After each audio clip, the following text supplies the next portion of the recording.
Before leaving Glacier National Park for Yellowstone, I went to see the Hungry Horse Dam on Montana's Flathead River.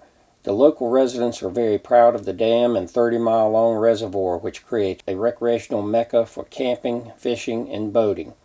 I spent my first night at Lake Alva Forest Campground and continued on to Virginia City and Nevada City the next day, where I stayed for 3 nights. This campsite was pretty nice, but as I was backing in, limbs were scraping the roof and the side of the RV.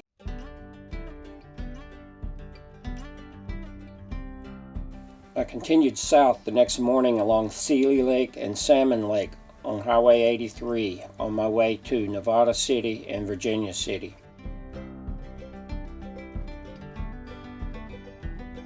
I thought the fish sign was funny. Alright, I don't do much filming of myself while I'm driving, but I've got a nice straight shot here. Nobody behind me, nobody much coming. So I thought it'd be something to do. Give you a little different perspective. And I'll give you a look out the window in just a second. Got my GPS and the mirror over here. Got my phone over here. Dash cam up there. And we're just rolling on down the road. I arrived at Virginia City and Nevada City. Actually, Nevada City was first. So I wanted to include a little footage from the dash cam rolling through town. The train museum is on the right, and they've got some old train cars and things there. And it's also where you catch the little toy train, which they have now, and take it from Nevada City up to Virginia City. Arriving at Virginia City, the train depot was on the right there, and so this is continuing through Virginia City, which is just a couple of miles up the road. So I'm driving along here, trying to sightsee, trying to obey the speed limit, and just a little ways down the road here, this crazy lady comes running out waving her hands like, slow down, slow down. I thought I was about to run over somebody or something was wrong with the RV. So she's coming up on the right here. Just watch her. There she comes, waving her hands like, slow down. That cracked me up. So I continued on north through town. We've got a lot of historic buildings on the right and on the left, and some new buildings. But most of the buildings in town are historic buildings, and they're set up in a museum-like fashion with displays inside. So I finally arrived a couple miles north of town at my campground.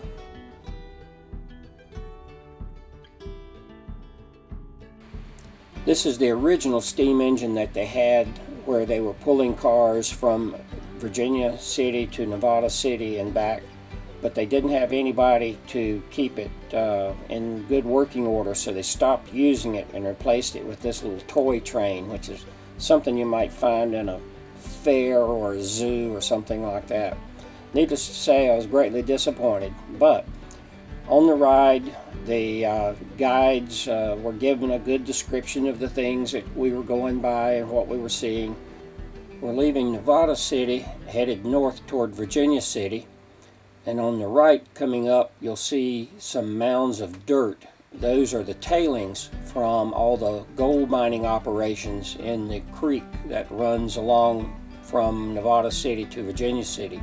This is a little town kind of in between, the remnants of another little town in between.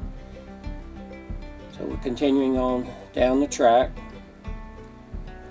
and arriving in Virginia City at the train depot in Virginia City.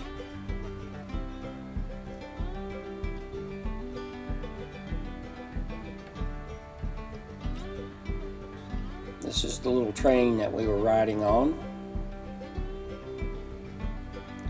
And along the boardwalk in town, they have some of the historic buildings with displays of doctor's office, barber shop, and here's the saloon. This is in Nevada City, and the inside, I thought you might like to see the inside of the saloon.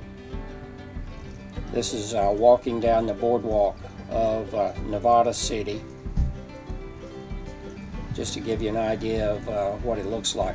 There's a museum coming up on the right, and they have lots of buildings that have been reconstructed, wagons, all kinds of displays, but I did not pay to go into the museum. It was quite large, and my abilities to walk weren't that good that day. This is another interesting house in Nevada City, and overview of Virginia City from Boot Hill, where we've got some people that they hanged buried. This is walking along Virginia City, I believe, just showing the boardwalk and some of the storefronts along Virginia City. And we've got the historic buildings on the left that have most of the shops, and then lots of historic buildings on the right as well with shops.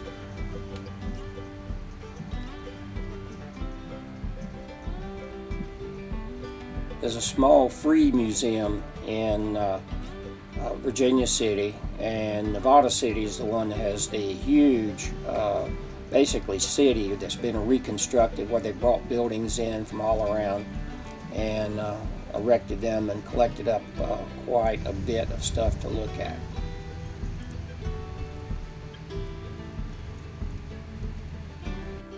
Leaving Virginia City, we see a valley and Yellowstone in the far distance.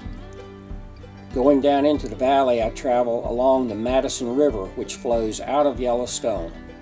Every 100 yards, there's a fisherman in a boat. Lots of fishermen, lots of expedition companies leading fishing expeditions for people that want to go fly fishing. The locals complained that the river had been overfished and wasn't worth fishing in anymore.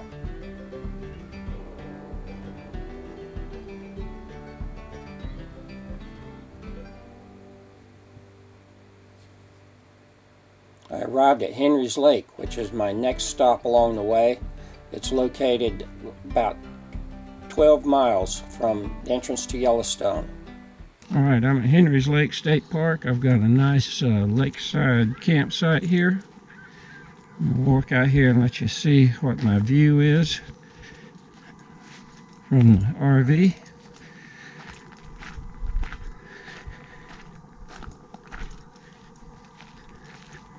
We've got all kinds of big swans or something out here on the lake. I've not figured out what's out here yet because they're on the other side.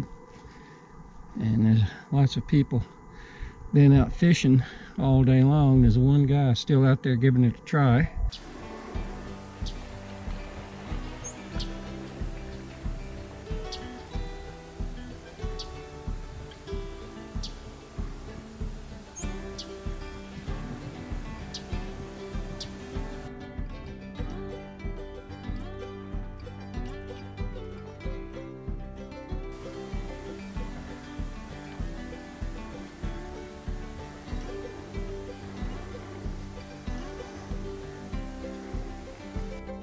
I made day trips into Yellowstone through the West Gate, which was 12 miles from Henry's Lake State Park, and that's an Idaho state park. From the West Gate, you drive along the Madison River, and there was plenty of wildlife to see along the way: buffalo, elk, and just generally beautiful area with the river and the trees.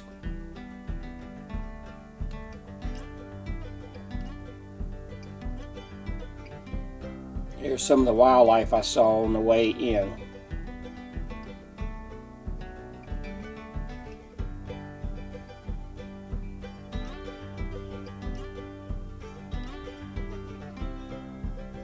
This is called Overhanging Cliff near Tower Falls. And this is the Yellowstone River, more on the eastern side of Yellowstone.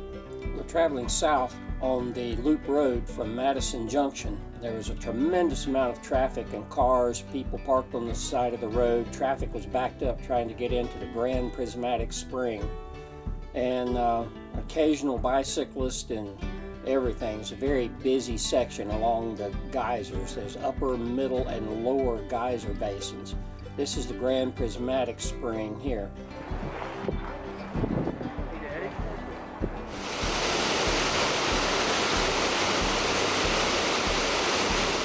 These are the mud pots in the lower geyser basin,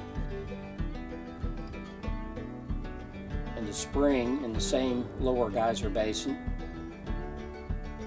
and a wood snag and runoff from the spring.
Moving from Henry's Lake, Idaho to Cody, Wyoming, I drove along the southern part of the Loop Road. There was a lot of fire damage from previous fires in the area. It wasn't a very pretty sight. I finally got to Yellowstone Lake and was being tailgated by a bus, so I pulled over to let him by. Nobody likes a tailgater, especially when he's bigger than you. So I'm pulled back out on the road and I'm driving along Yellowstone Lake, and I found a nice place to pull off and take a lunch break.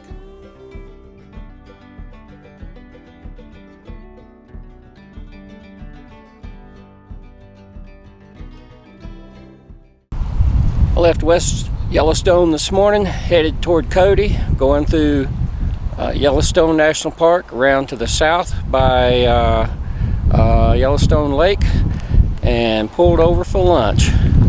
Check this out.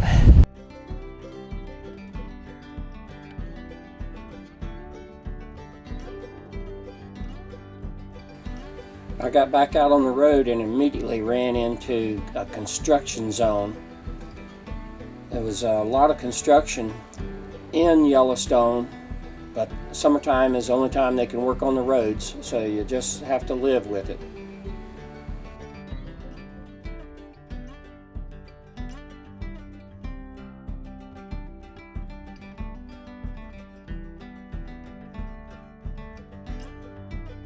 This section of Yellowstone Lake had a lot of driftwood up on the bank, so I guess the prevailing winds are blowing in this direction, and any wood that falls into the lake eventually winds up here.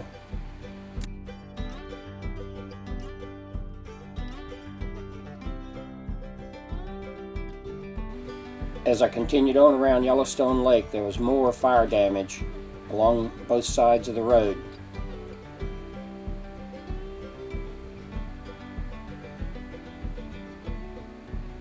At this point, I start the descent out of Yellowstone down into Cody, Wyoming.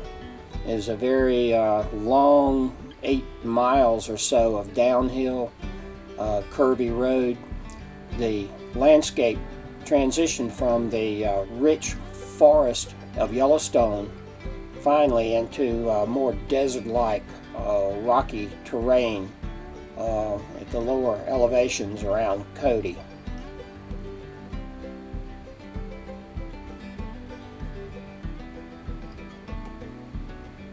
Arriving at the east entrance to Yellowstone,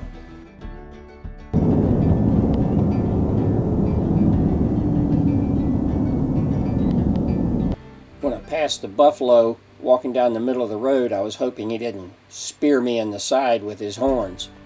I continued on toward Cody, which was about 50 miles. We were descending from Yellowstone, where the forest was rich, into an area where it was more desert-like and a different terrain. I'm now driving along the North Fork of the Shoshone River that runs all the way to Cody.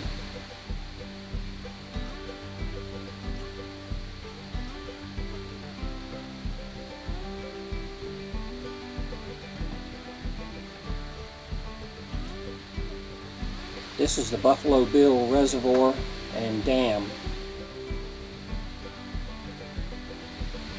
We've got several tunnels to go through. This one is fairly long. The dam is to the right.